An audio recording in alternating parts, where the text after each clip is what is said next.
Hello.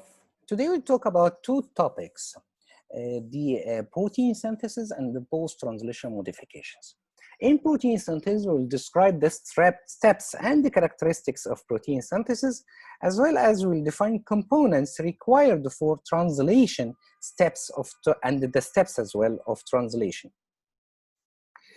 For post-translational modification, we will understand and mention the post-translational modifications and explain the role in protein function. As well, we'll describe some post-translational modification of polypeptide chains, like the covalent attachment of phosphorylation, glycosylation, and hydroxylation, and as well as protein folding and the degradation. So what about the ribosomes? The ribosomes is the protein synthesis mat chains. These ribosomes are the most abundant RNA protein complex in the cells. All species have a structure and functional similarities, reflecting they have common evolutionary origins. So structure have been determined and known already of the ribosomes by a technique called cryo-electron microscopy. The ribosomes directs elongation of polypeptide at a rate of 3 to 5 amino acids per second. So it's an average of 4 amino acids per second. The small proteins, which reach around 200 amino acids, are made in minutes or less, while titin, it's the largest known protein found in muscles, takes around 2 to 3 hours to be made. It's of 30,000 amino acids. A ribosome is composed of different ribosomal RNA and proteins. A ribosome can be organized into large, as you can see from the figure, large and small subunits, and this is the structure of the whole ribosomes. If you look closer into the ribosome components, you can see 3 examples here. The E. coli, representative of the prokaryote, and S. cerevisiae, the yeast, representing the primitive eukaryotes, and the human represented the cerevisiae yeast, representing the primitive eukaryotes, and the human represent advanced eukaryotes. So majorly, the ribosome components differs in numbers from perspective of the protein it contains, and as well it differs from the type and number of ribosomal and kinds of ribosomal RNA it contains. So for the larger subunit, you can see that the number of proteins for each large subunit differs, and as well the types of the ribosomal RNA. You have two here, 3 here, and 3 here. You can see that even the difference between the primitive eukaryotes and the higher eukaryotes, it's only on the types of the RNA, 28S and 25S. For the small subunit as well, you can see a major difference between the amount of protein between the prokaryotes and eukaryotes, and as well in the type of RNA. So what's S? So S actually, it's a Svedrick units used to measure the sedimentation rate of suspended particles centrifuge under standard condition. So it's a kind of a weight for way to identify the different types of the ribosomes.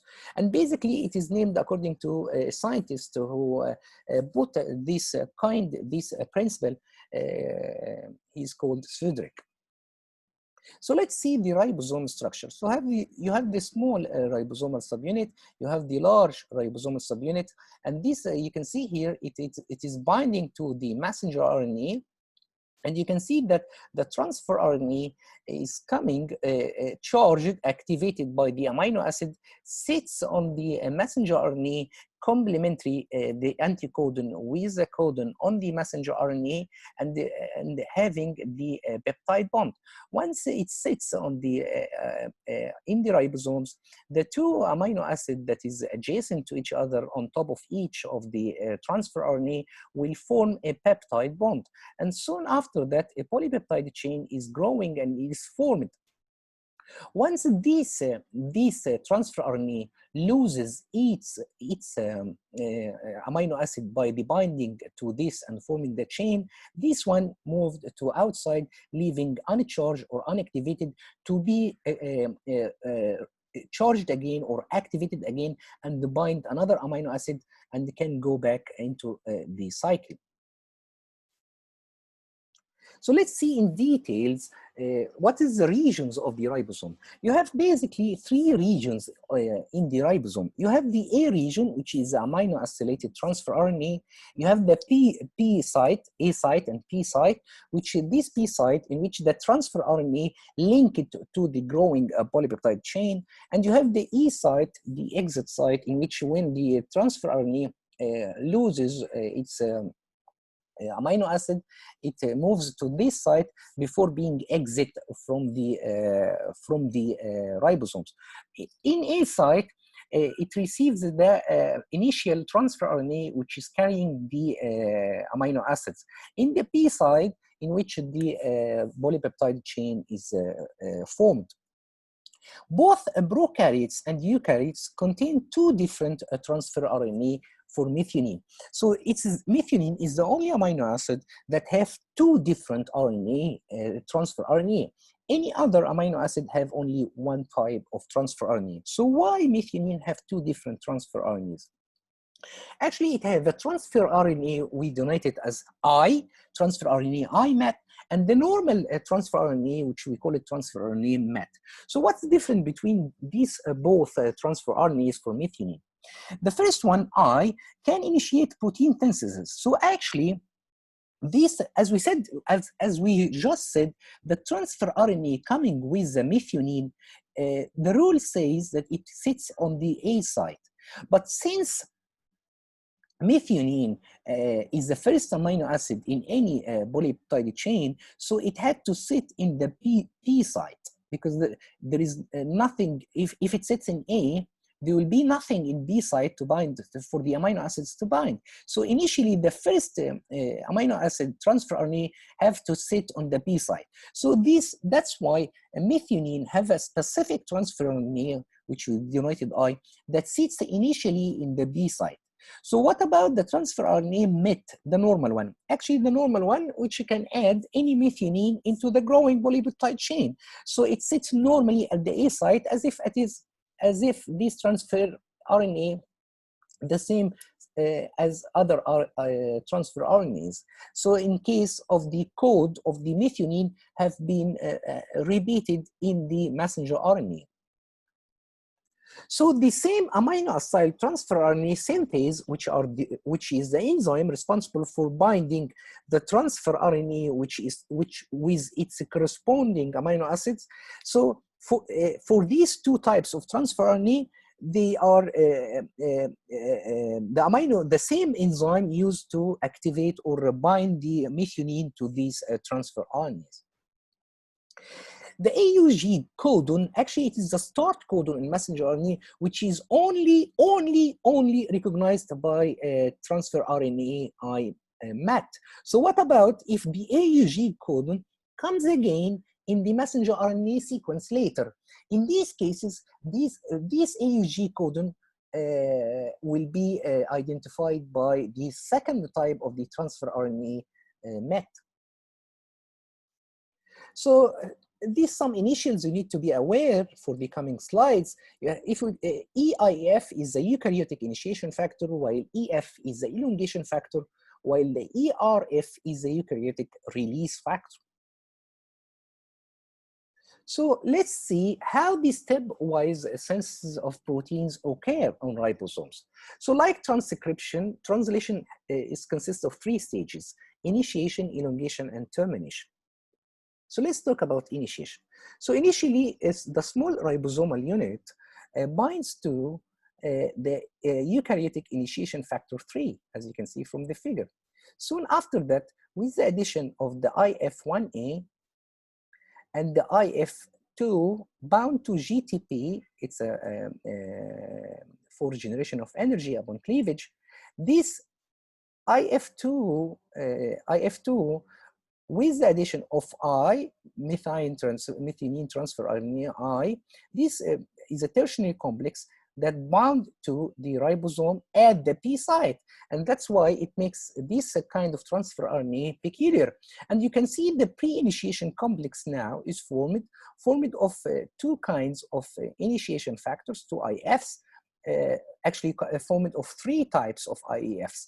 1A, 2, and 3. And in addition, there is a GTP.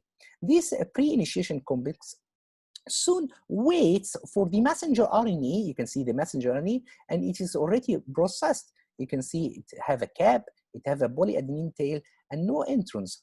This messenger RNA already bound with another IF4, which is called the cap binding complex, and this cap binding complex will recruit this messenger RNA to the pre-initiation complex to form the initiation complex. So this initiation complex, you can see this initiation complex is now ready for accepting the large ribosomal subunit, okay? So actually this IF4, IF4, the initiation factor 4, actually you can see that there is another initiation factor 4G, which binds to the protein of the polyadenine tail. That makes the messenger RNA looks like in a circular complex. So what happened now in the initiation complex?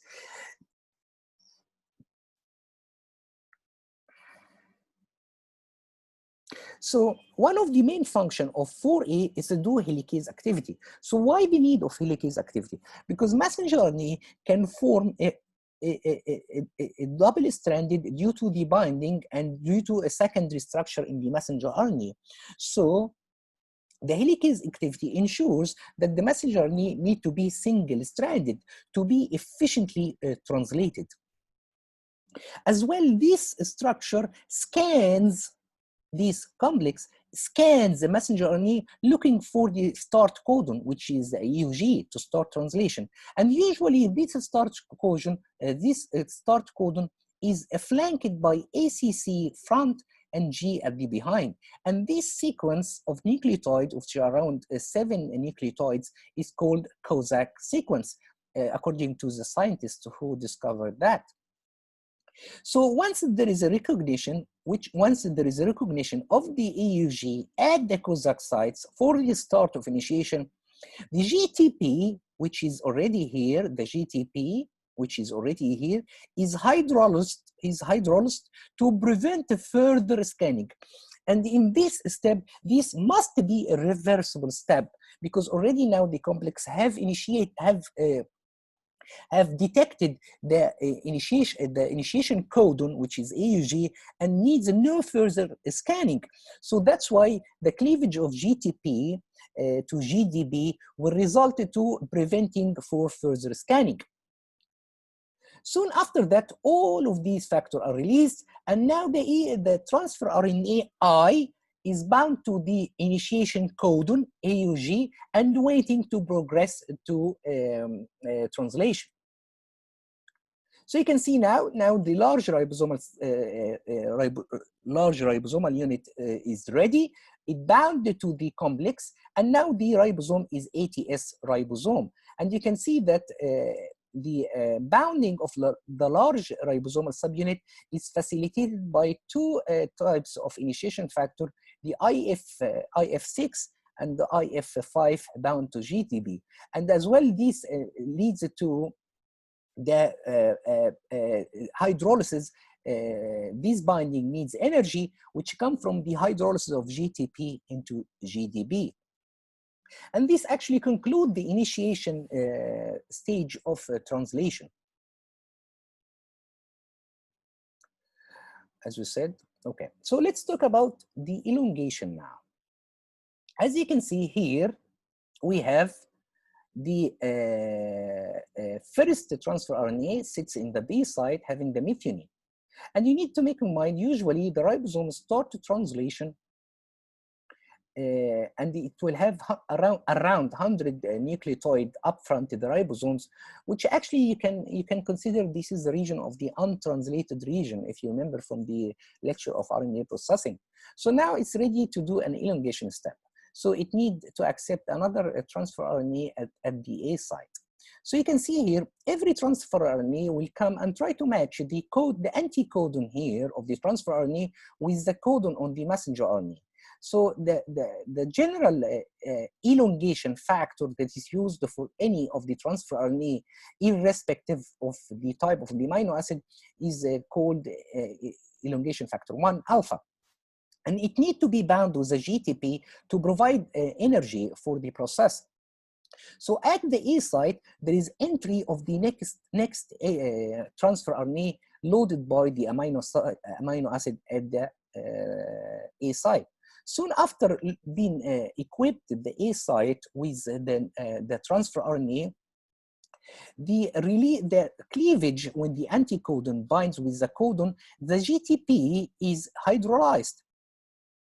And the EF1A, 1 alpha is released, hydrolyzed. These hydrolysis make a conformational change in the conformation or in the structure that leads to the switching. You can see here the tilting of this transfer RNA to get the amino acid near to the other amino acid.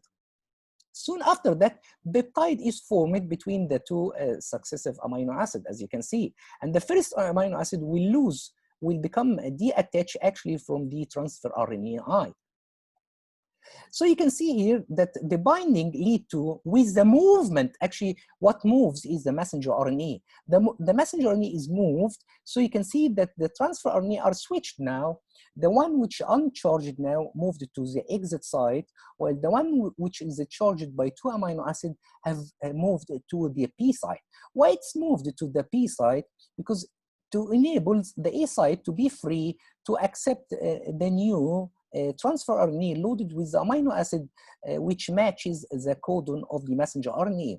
So that means ribosomal translocation. And here, of course, this process is repeated again until the full polypeptide chain is formed. And of course, the movement is accompanied by the hydrolysis of EF2. So what about this actually describes the process of elongation. So it repeats, it is repeated until reading all the messenger RNA until reaching to a stop codon. One of the stop codons for the termination stage, one of the stop codons is a UAA. So you can see once the ribosome is translocated to the UAA codon on the messenger RNA, as you can see, a release factor 3 associated with a release factor 1 bound to the UAA codon.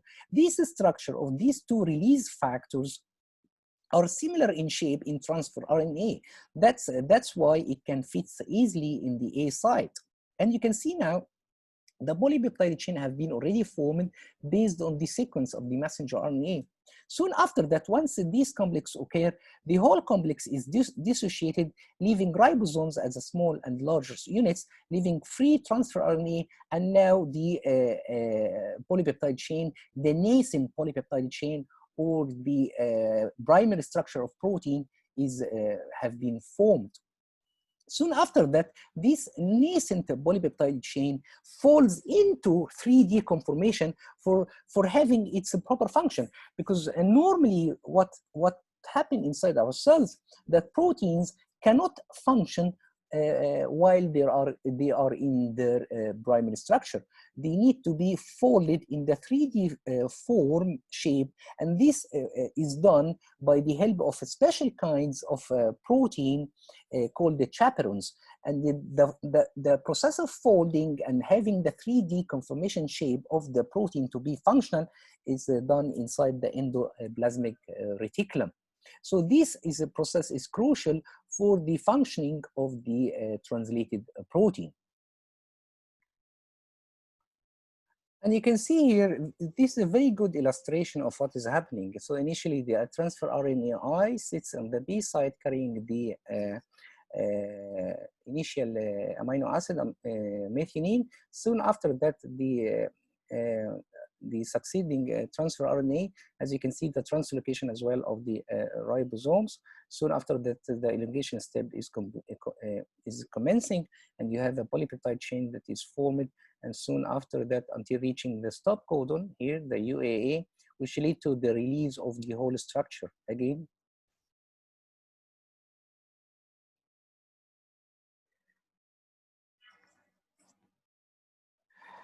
You can see as well, once the transfer RNA loses its amino acid, it is translocated to the E site, to the exit site before releasing out of the structure.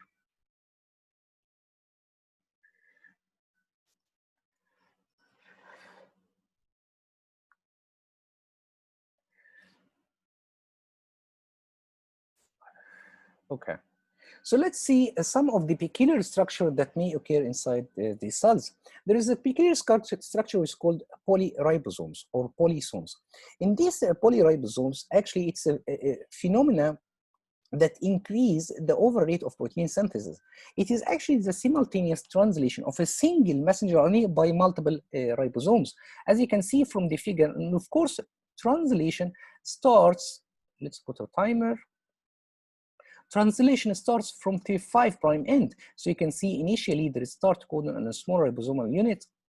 Then the large ribosomal unit is formed. And you can see the green dots here represent the polypeptide, the growing polypeptide chain. So you can see that these ribosomes have different levels of the formed polypeptide chain, the nascent polypeptide chain, until reaching to the end for the UAG codon, one of the 3 types of the stop codons, and finally it will be released. So you need to understand now, so it's not only one ribosome that does the job and translocated over the messenger RNA, but you can see multiple ribosomes doing the function. So initially one ribosome is formed and translocated. Once it leaves its location, another ribosome will sit from the beginning as well and do translation. Once it moves, another ribosome will sit from the initial start codon and do the job. So that's why it's a simultaneous translation of a single messenger RNA by multiple ribosomes. And this will amplify the signal of translation. Instead of having one protein, you'll have many proteins from single messenger RNA. The process needs as well a rapid recycling of ribosomal subunits in order to be ready to either disengage or engage to the messenger RNA to do the translation. So you can see here a representative figure, very simple representative figure showing the presence of a lot of ribosomes on the same messenger RNA. And you need to take in mind that the ribosome, which is near the 5' end, is actually have a short growing polypeptide chain. That means that translation starts from the 5' end. In this cell, this is actually a real photo taken by transmission electron microscope showing how the messenger RNA is being connected to a lot of ribosomes. And the whole structure is called polyribosomes or polysomes.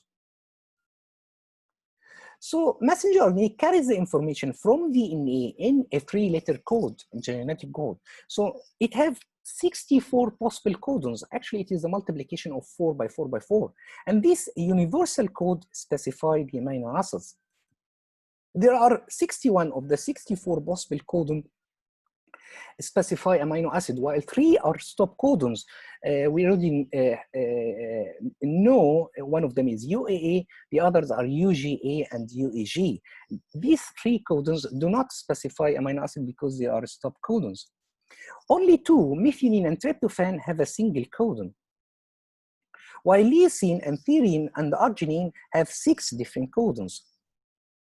The synthesis of proteins in both prokaryotes and eukaryotes begin, as we said before, by methionine, and of course the initiator codon is AGG. Sometimes GUG is used as an initiator codon in some few bacterial messenger RNA, while CUG rarely is used as an initiator codon in eukaryotes. So what is the reading frame? Actually, the reading frame, it is the sequence of codon from a specific start codon to stop codon. This is called a reading frame on the messenger RNA. Messenger RNA theoretically could be translated in 3 different frames, as we will see later. So we have normally a reading frame, but theoretically it can be translated in 3 different reading frames. Most messenger RNA can be read only in 1 frame, because the stop codon is encountered as well by the end of the messenger RNA, and it will stop further reading and will terminate translation to produce a functional protein. So let's see the table and the table of codons and how the proteins are translated. If, in this table, you can see the first column represented the first position of the nucleotide at the codon from the 5' end, of course. The last column represents the third position as well. So here represent the second position, either any of these nucleotides. To clarify more, let's take an example. So if you have a messenger RNA to start with these codons, 3-letter codon, GCU, UGU, UUA, and this considered to be frame 1. What's the meaning of frame 1? That the reading for translation starts from the first nucleotide until the last nucleotide. So if you want to translate this using the table, for GCU, so G is here from the 5' end, then C is here because the second nucleotide is C, then U is here because you need to go, if it's a G, C, you need to go to the square that contain both of them. So, and look for the third nucleotide, which in this case will be U. So in this case, GCU will give rise to alanine. GCU will give rise to alanine. Okay? So here, alanine. So alanine is translated. If you repeat, you can train yourself and repeat the process on the other two codons, and you can see it will result to leucine. Okay, cysteine, then leucine. So basically, this is a translated polypeptide based on a frame 1, which normally happen in translation. But sometimes there is other frames, as we said. So you can see for some reasons, either mutational or changes, the ribosome skips one nucleotides at the beginning and start reading the triplet codons. This will result to a polypeptide chain that is totally different than the initial one, which might be non-functional and will not do the job. And this is considered to be frame 2 because it is skipped one nucleotide.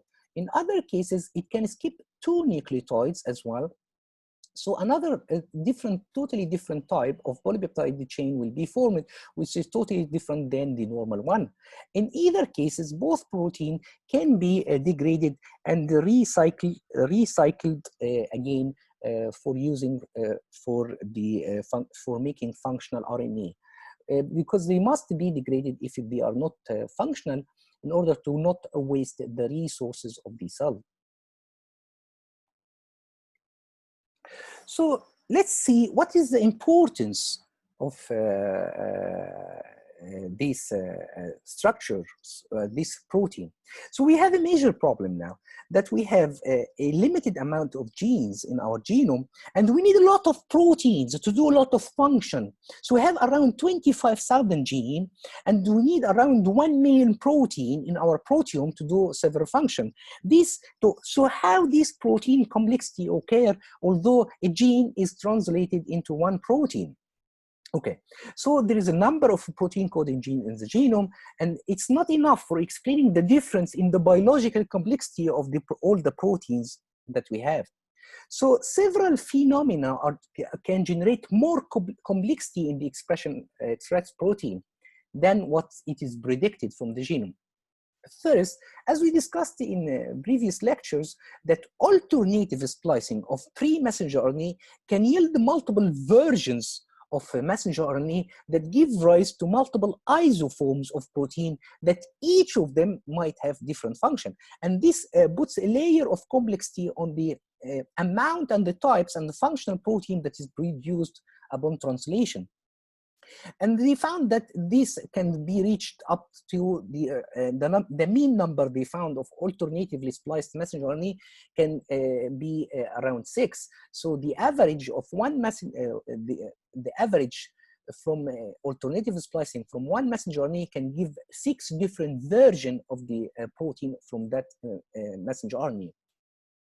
The second important thing is the variation in the post-translational modification of many proteins produce functional difference. So this is actually the second topic we will talk about, how post-translational modification will vary and add a complexity over the protease to protein to serve a different function. So you can see here from the figure, the genome, which is already 25,000, upon alternative splicing, it will give different version of messenger RNA. If you remember the example we have discussed of fibronectin, you have the same fibronectin gene in hepatocyte and fibroblast, but they generate different isoforms of the fibronectin protein. Soon after that, the protein translational modification will lead to a different protein based on the function. And as I said, as I've just said, this gives a layer of complexity into the function of the protein.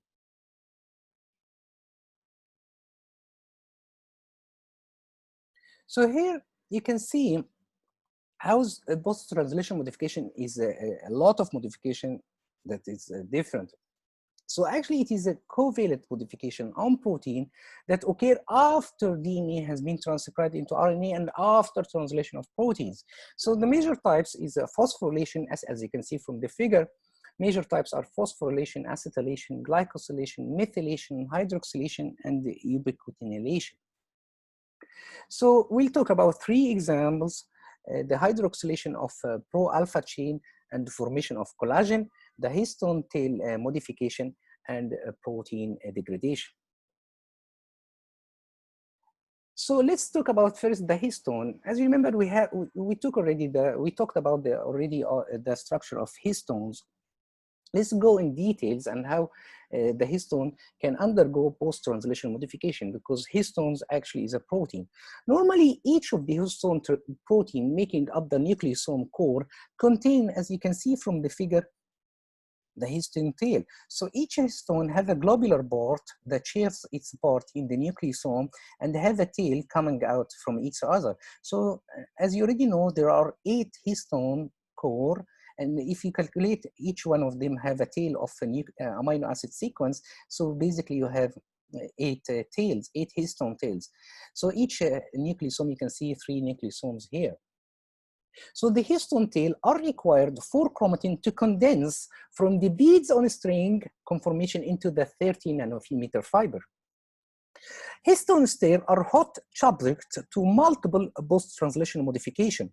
The particular combination of post-translational modification is called histone code, and we'll describe what is histone code. So that histone code influences the chromatin function by creating or removing binding sites for proteins that binds with chromatin, and will affect the transcription of the gene associated with the nucleotide sequences of the DNA. So basically, the variation in this histone code will dictate either the gene will be transcribed or not transcribed.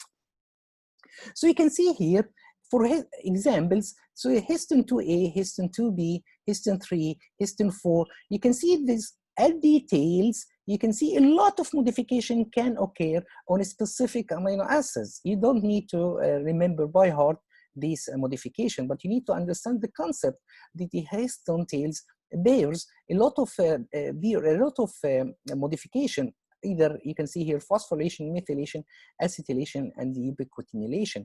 And the combination of these modification together is termed histone code. So here, if you can see, another figure showing the complexity of the modification that occur on details of histone, and this is a representative figure having all the possible modifications that occur. Of course, they are not all occurring at the same time, but differentially regulated. And this gives the picture histone code. There is a specific gene to be transcribed or switched on or switched off, needs a specific set of post-translational modification on detail of specific histones to have the function of switching on or off the gene. So that's why it's terming histone code. So if scientists manage to solve this histone code, they will know which gene can be turned on or off by changing the post-translational modification on the protein without affecting the sequence of the DNA. So here you can see an example that shows that you have a DNA, of course it made up of histones and beads on string. You can notice that each nucleosome can have different set of post-translational modification, different set of post-translational modification. That you need to understand not all the histones will have the same set of modification, of post-translational modification. You can see here, for example, histone 2A, histone 3A, K4 methyl 2. That means that at the histone 3, there at lysine 4, K4, there is a dimethylation signal, while histone 3, lysine 5 have a trimethylation signal. So the main info from that slide, you need to know that not all the nucleosome with their histones will have the same set of post-translational modification. Here you can see in this table how the modification, like acylated lysine, and the site of the modification will lead to activation of the genes associated with this nucleosome, while hypoacylated lysine leads to repression. While phosphorylated serine and threonine on the histone tails of these histones can lead as well for activation of some set of genes, as well as methylated arginine and the methylated lysine at these locations will lead to either activation, elongation, or repression. For ubiquitin-related lysine, you can see that it leads to as well two different modifications that may lead one for activation and the other for repression. Here you can see how the DNA compaction can be observed by light and electron microscope using dyes that bind to DNA. You can see that the dark region represents the heterochromatin, while the light region represents the eurochromatin. And of course, you know that heterochromatin include the centromeres of the chromosomes, the telomeres of the future chromosomes, and the inactive genes. You can relate this histone tail modification to the stages of the chromatin. It was found when histone 3 had been methylated on lysine 9, trimethylated on lysine 9, and the trimethylated on lysine 27, it will lead to the inactivity of the gene associated with this histone. While it was found when the same histone 3 with the same sequence have been having these sets, this combination of post-translational modification, it will lead to opening that gene and lead to the activation of the gene. So let's see the big picture about histone code in histone code and epigenetics. So the histone code, actually it is a hypothesis that the transcription of the genetic information encoded in the DNA is in part regulated by the chemical modification to histones and of course on details. So together with this modification, of course, such as another kind of modification, it's called DNA methylation, are forming what is called epigenetic code. So what is the epigenetic code or what is epigenetics? Actually, epigenetics is the study of some heritable changes in gene expression, active versus inactive genes that do not involve changes in the DNA sequence. So you have the same, two individuals have the same genetic sequence, the same gene sequence, but the genes, one of them is switched on and one of them is switched off. So actually the expression of the gene is not related to the sequence, but it is related to the epigenetic that's happening above the sequence, which is one of its kind is a post-translational modification. So this epigenetic will lead a change in the phenotype of the gene without a change in the DNA sequence or the genotype. So this change, this epigenetic change is regular, normally regular and natural occurrence, but can also influenced by several factors, including age, environmental, lifestyle, and disease state. From this very simple figure, you have two families starting from being baby with a DNA. If one family starts to take healthy lifestyle, eating good food, doing exercise, we can explain that the DNA will have a very good post-translational modification came from the style of life that this very good post-translational modification will lead to be a healthy family.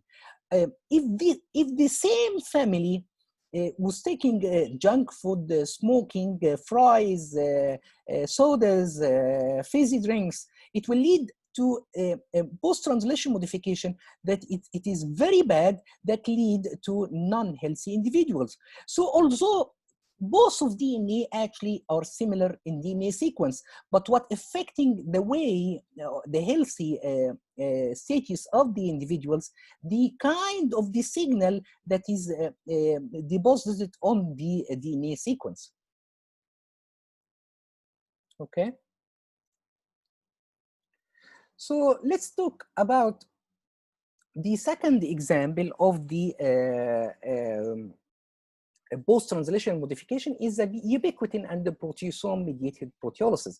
So actually, what is ubiquitin?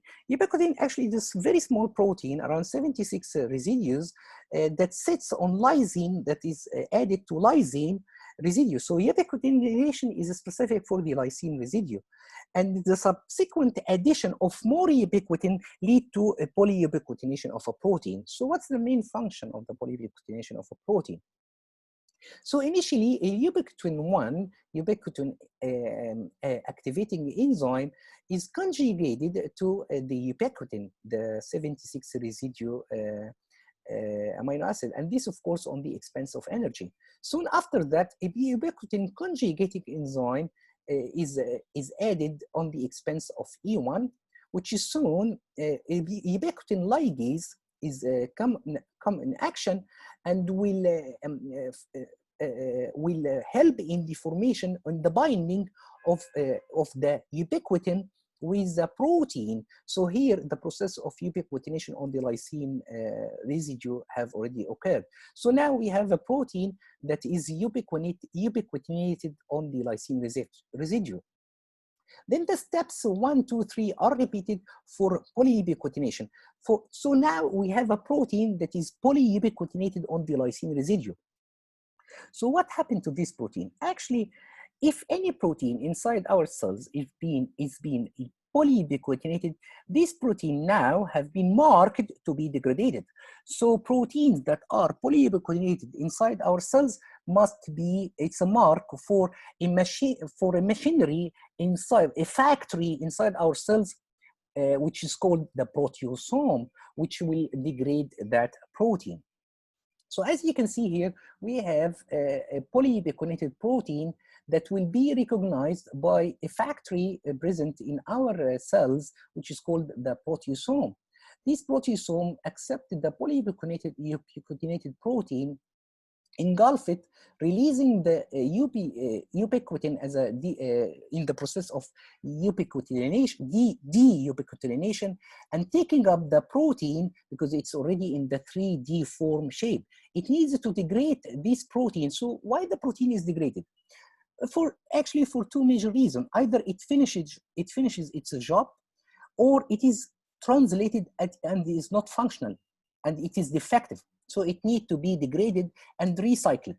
So this factory or the proteasome will take up the protein after ubiquitinating the ubiquitin, and you can see that inside the proteasome, it will break down the proteins into small peptides and will get released from the proteasome.